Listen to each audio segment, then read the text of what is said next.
Excuse me your honour, நீங்க முடிவெடுக்கிறதுக்கு முன்னாடி நான் ஒருத்தரை குறுக்கு விசாரணை செய்ய விரும்புறேன். உங்களுக்கு யாரை வேணாலும் விசாரிக்க உரிமை இருக்கு. Thank you your honour. நான் விசாரிக்க விரும்புறது public prosecutor mister Shankar Narayanan.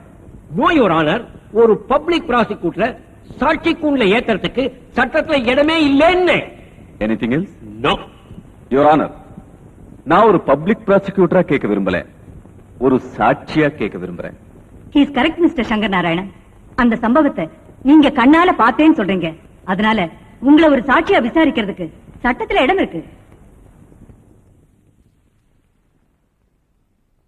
ஒட்டக்கண்ணா, பிரியாவோட அண்ணன் கோர்ட்ல வாதாடி முன்ன பின்ன பாத்திருக்கியா? இல்லையே. இப்ப பார், கோர்ட்டு குஜாலா கட்ட போகுது. குஜாலா இந்த கில்பா மேட்டர்லாம் உனக்கு புரியாது. ஆர்குமெண்ட் கவனி. நீங்க என்ன படிச்சிருக்கீங்க? இது என்ன சில்லி கொஸ்டினா இருக்கு? நான் என்ன 4th பாஸ் பண்ணிட்டா பிபியா இருக்கேன்? கேட்கறதுக்கு மட்டும் பதில்.